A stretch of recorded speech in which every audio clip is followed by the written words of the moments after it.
Producing the out-of-body experience at will is a great challenge. But on top of that, we also have the challenge of recalling the experiences that we have had. So in this video, we are going to discuss some of the factors involved in the recollection of our astral adventures and what factors perhaps we can tweak to improve our success rate in the recollection.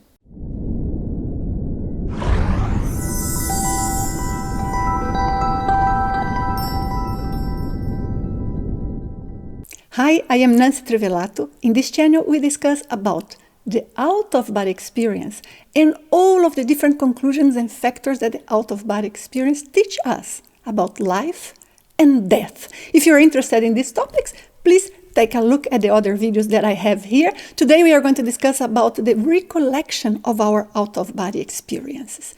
And that is not simple at all.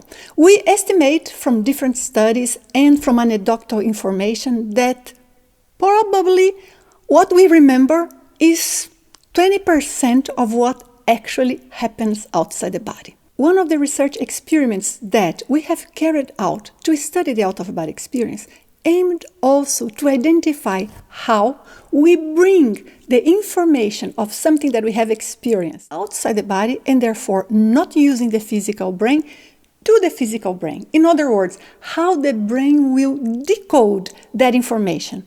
And that is what makes things complex, because some of our experiences, they are so impactful that we will remember many more details. But others, they can be in environments that are very different from what we are used to in our everyday life. And then it would require that our brain would have the proper synapses and engram to bring that information to the brain once we are realigned with the physical body. In that process, there can be an adaptation or the brain trying to figure out, interpret some of the memories that we bring. And sometimes we can appreciate the details exactly as we have seen them outside the body, as in the cases of some confirmed experiences in which people describe what they have seen outside the body that they could have not known in different ways, and that is super precise. An experience of that is what I tell in my TEDx talk. If you have not seen it, I suggest you do. But also many cases of people who were under surgery and they could see the doctors operating and other things in the hospital that also point out to the fact that some experiences, they are recalled in details. But others, the brain emphasizes more some of the aspects of what we have noticed outside the body. Therefore, we need to study how this process of transference of the information from the non-physical astral body to the physical body and the physical brain happens, so that it helps us to distinguish what aspects of the experience are more relevant or less, what could be mixed with dreams and what are more accurate. This is part of the study to understand the out-of-body experience. The more you have information on how the out-of-body experience works, the more you understand why, the more you will be able to recall with higher precision. Otherwise, your brain is trying to figure out something that just came as a package of information that it may just decode in a completely different way because it's not perceiving, not understanding what language, and by language I mean how the non-physical body perceives the reality. So our brain may not decode properly our perception of the non-physical reality. I have several videos here explaining to you in which ways the perception of the astral body, non-physical body, may be different than that one of the physical body. I suggest you watch it if you have not done so yet. In regards to the factors that are important to take into consideration to increase our success rate in recalling the out-of-body experience, we have two main areas. Factors that are related with our physical body, physical brain, and therefore things we have to adjust and can improve while we are here in the waking state.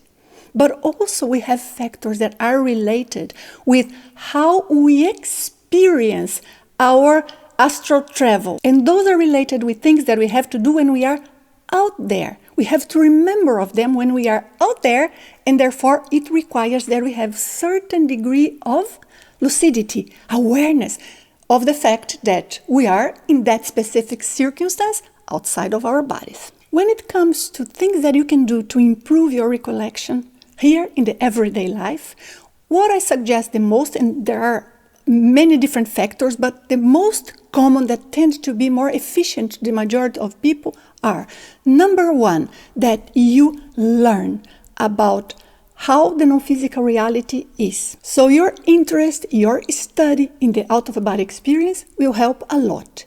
And also in relation to understanding, it's important that you understand how you sense certain things. For example, when you are about to leave the body, or when you start to relax and a slight disconnection between your physical and non-physical body happens, what is it that it produces on you? In which way that alters your perception? It's super important that we start paying attention to that. Each of us, we have slightly different ways of perceiving this phase of the disconnection from the body.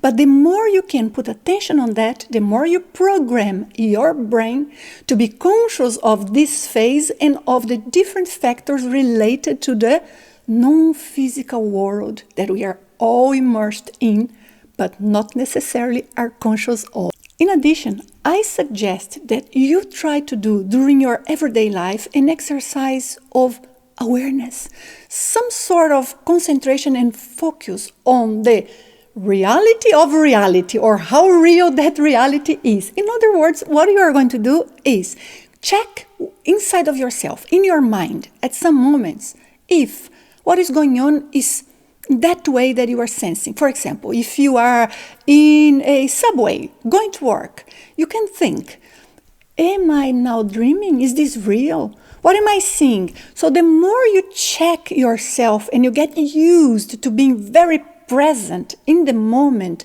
but it's also important that you remind yourself of observing the reality and questioning what you are seeing. What is going to happen is that automatically you may have the reaction when you are outside the body.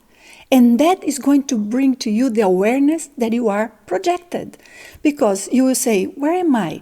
What place is this? And all of a sudden, oh, I am outside the body. And that's what we need for applying the techniques that are related to those moments that you are already projected. Once you are lucid, conscious that you are in an out-of-body experience, then what you have to do is to remind yourself that you want to recall the experience once you return to your body. It may sound obvious to you and a bit silly right now, but it's not obvious when we are out there. Because in the same way, sometimes we are walking down a street and we are just observing. But later on, if somebody asks you, how many streets have you crossed? How many billboards were there? Not necessarily we know. But if we were paying attention and knowing, I want to remember all of this, I want to remember that sign there later on, then we tend to put more attention, we tend to focus more on that, and therefore those elements that we focus more on, they will pop in our mind once we return to the physical body and are completely aligned. This strategy is very helpful, not only to recall more the out-of-body experiences, but also to be more lucid, more conscious when we are outside the body. Because instead of just letting our minds wander around, we are focused, we are in control of our attention, and therefore all of the other mental attributes that must be present in the out-of-body experience tend to be there as well.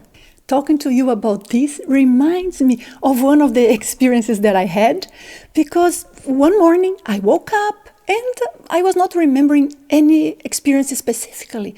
But as I used to do at that time, I started working with the energies, and when I start doing velo, which is a movement of energy upwards, and therefore it realigns both bodies, it helps to improve the connection between the physical and the non-physical body, what happened is that all of a sudden I had a recollection, and I saw myself outside the body, repeating to myself, I have to remember this, I have to remember this, I have to remember this. But I did not know what this was. Then I increased the exercise with the Velo, and all of a sudden, pop, the whole experience, like in a huge block, every event in a chronological sequence just boom, came to my mind, kind of I recalled it. So this is very good technique, not only for recollection, but also for having more awareness and more control of your out-of-body experience. I mean, this technique of being conscious of what you are doing and what you are seeing when you are outside the body. Now, when you wake up, no matter if you recall your experience or not, or how many experiences you recall, you should always educate your brain to go back a little bit and think of what has happened throughout the night. Either dreams, out-of-body experiences, nightmares, intuitions, sensations. This will make your brain, your mind, yourself as a whole more tuned, more sharp to remember and focus on the out-of-body experience. So these are simple measures, but they are some of those that makes the greatest of the difference in terms of increasing the recollection of our out-of-body experience. Please remember that when we talk about out-of-body experience, we not necessarily are only referring to those in which we are conscious of the non-alignment, the separation from the physical body. We also refer to those in which we wake up, we become aware of our out-of-body experience once we are already out there. Those are also valid experiences. If this video was useful, please give me a thumbs up. Consider subscribing to the channel if you are not subscribed. Thank you for being with me. See you soon.